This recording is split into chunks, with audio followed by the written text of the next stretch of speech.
ପ୍ରଧାନମନ୍ତ୍ରୀ 22ତମ କିସ୍ତି 2026 ପାଞ୍ଚ ଦିନ ପରେ କୃଷକ ଭାଇନାମାନଙ୍କୁ 4,000 ଟଙ୍କାର 22ତମ କିସ୍ତି ଟଙ୍କା ମିଳିବା ପାଇଁ ଯାଉଛି।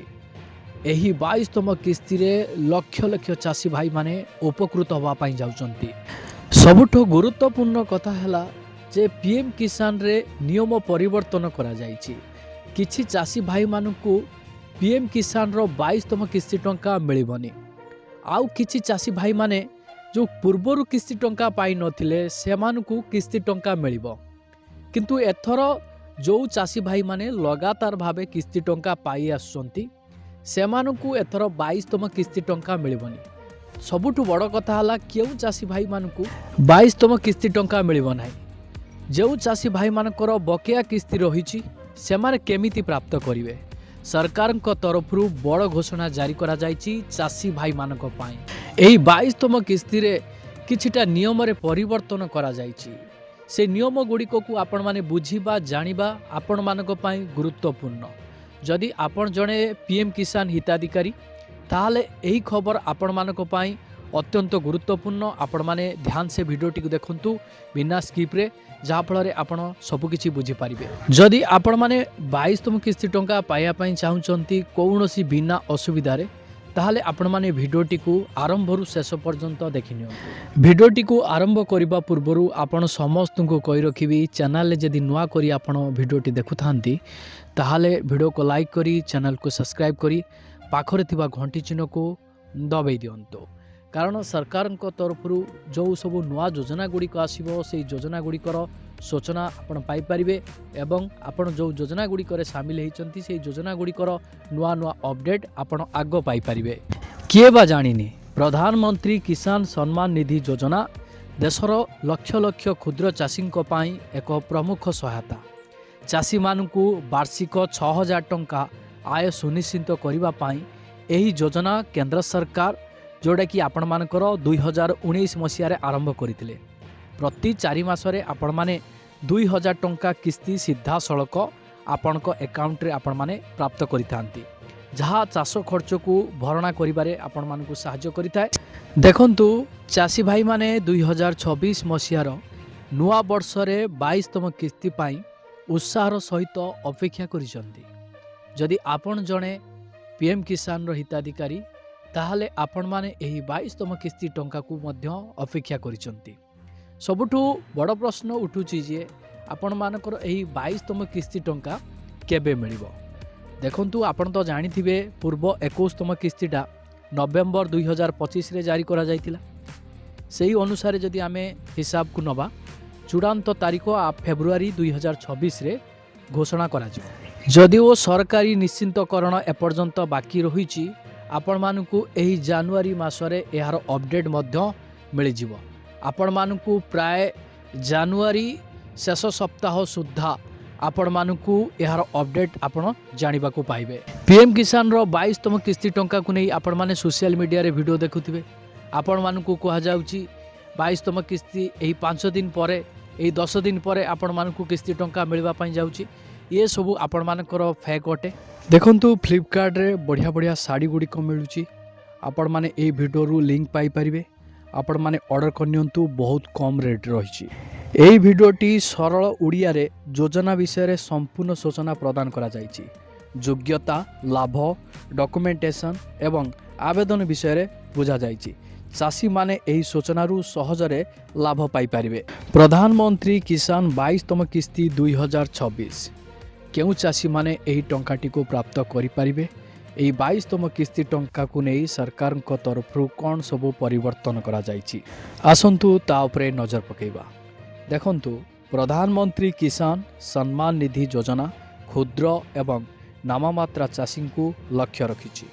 ଏହି ଯୋଜନା ଅଧୀନରେ ଯୋଗ୍ୟ ପରିବାରମାନେ 3ଟି ସମାନ କିସ୍ତିରେ ବାର୍ଷିକ 6,000 ଟଙ୍କା ପାଇଥାନ୍ତି।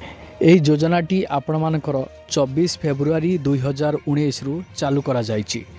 ଦେଖନ୍ତୁ, ଏପର୍ଯ୍ୟନ୍ତ ଚାଷୀ ଭାଇମାନେ 21ଟି କିସ୍ତି ପାଇସାରିଛନ୍ତି। ଏବେ ଆପଣମାନେ 22 ନମ୍ବର କିସ୍ତି ଟଙ୍କା ପାଇବେ, ଅର୍ଥାତ୍ 22ତମ କିସ୍ତି ଟଙ୍କା ପାଇବା ପାଇଁ ଯାଉଛନ୍ତି। ଏଥର 22ତମ କିସ୍ତିରେ 3 ଲକ୍ଷ କୋଟି ଟଙ୍କାରୁ ଅଧିକ ଟଙ୍କା ଚାଷୀ ଭାଇମାନଙ୍କୁ ବଣ୍ଟନ କରାଯିବ।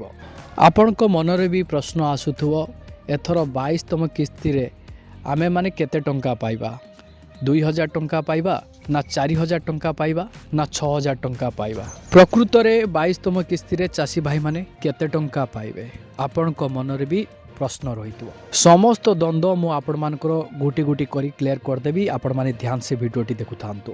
ଦେଖନ୍ତୁ, ଏହାର ପ୍ରାଥମିକ ଉଦ୍ଦେଶ୍ୟ ହେଉଛି ଚାଷୀ ଭାଇମାନଙ୍କୁ ସର୍ବନିମ୍ନ ଆୟ ସୁନିଶ୍ଚିତ କରିବା।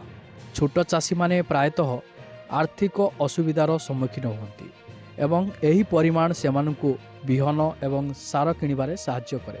କିନ୍ତୁ ସରକାରଙ୍କ ତରଫରୁ କିସ୍ତି ଟଙ୍କା କେବଳ ଡିବିଡ଼ି ମାଧ୍ୟମରେ ଦିଆଯାଏ। ଏହି ଡିବିଡ଼ି ସମସ୍ୟା ଅନେକ ଚାଷୀଙ୍କ ପାଖରେ ପରିଲିଖିତ ହୋଇଥାଏ। ଯଦି ଆପଣମାନେ ଏହି ଡିବିଡ଼ି ସମ୍ବନ୍ଧରେ ସମ୍ପୂର୍ଣ୍ଣ ତଥ୍ୟ ଜାଣିବା ପାଇଁ ଚାହୁଁଛନ୍ତି, ଏହି ଭିଡ଼ିଓର ଡିସ୍କ୍ରିପ୍ସନରେ ମୁଁ ଲିଙ୍କ୍ ପ୍ରୋଭାଇଡ଼ କରିଦେବି। ଆପଣମାନେ ସେ ଲିଙ୍କ୍ ଉପରେ କ୍ଲିକ୍ କରି ସମ୍ପୂର୍ଣ୍ଣ ସୂଚନା ପାଇଯିବେ। ଆପଣଙ୍କ ଆକାଉଣ୍ଟରେ ଡିବିଡ଼ି ଅଛି କି ନାହିଁ, କେଉଁ ଆକାଉଣ୍ଟରେ ଆପଣମାନଙ୍କର ଡିବିଡ଼ି ଅଛି, ନଥିଲେ ଆପଣମାନେ କେମିତି କରିବେ, ସମ୍ପୂର୍ଣ୍ଣ ସୂଚନା ଆପଣ ଟେକ୍ନିକ୍ ପାଇଯିବେ ସେ ଭିଡ଼ିଓରୁ। ପୂର୍ବ ପଦ୍ଧତି ଅନୁଯାୟୀ ଆପଣମାନଙ୍କୁ ଫେବୃଆରୀ କିମ୍ବା ମାର୍ଚ୍ଚ 2026ରେ 22ତମ କିସ୍ତି ପ୍ରଦାନ କରାଯିବାର ସମ୍ଭାବନା ରହିଛି। ଚାଷୀ ଭାଇମାନେ ନିୟମିତ ଅପଡ଼େଟ୍ ପାଇଁ ସରକାରୀ ପୋର୍ଟାଲକୁ ଆପଣମାନେ ଯାଞ୍ଚ କରିବା ନିହାତି ଜରୁରୀ। ଆସନ୍ତୁ ଜାଣିବା, କିସ୍ତି ଟଙ୍କା ପାଇବାକୁ ହେଲେ ଚାଷୀ ଭାଇମାନଙ୍କର ଯୋଗ୍ୟତା ମାନଦଣ୍ଡ କ'ଣ ସବୁ ରହିବା ଦରକାର। ଏହି ଯୋଜନା ପାଇଁ ଯୋଗ୍ୟ ହେବା ପାଇଁ ଜଣେ ଚାଷୀ ଭାରତୀୟ ନାଗରିକ ହେବା ଆବଶ୍ୟକ ଏବଂ ତାଙ୍କର 2 ଡେସିମିଲ୍ରୁ ଅଧିକ ଚାଷଯୋଗ୍ୟ ଜମି ଥିବା ଆବଶ୍ୟକ। ରାଜ୍ୟ ସରକାର ଗୁଡ଼ିକ ଜମି ରେକର୍ଡ ଯାଞ୍ଚ କରନ୍ତି। ପରିବାରରେ କୌଣସି ସରକାରୀ କର୍ମଚାରୀ, ପେନ୍ସନଭୋଗୀ କିମ୍ବା ଆୟକରଦାତା ଅନ୍ତର୍ଭୁକ୍ତ ହେବା ଉଚିତ ନୁହେଁ। ଏମାନେ କେବେ ବି କିସ୍ତି ଟଙ୍କା ପାଇପାରିବେ ନାହିଁ। ଜଣେ ଚାଷୀ 18 ବର୍ଷରୁ ଅଧିକ ବୟସ ହୋଇଥିବା ଆବଶ୍ୟକ।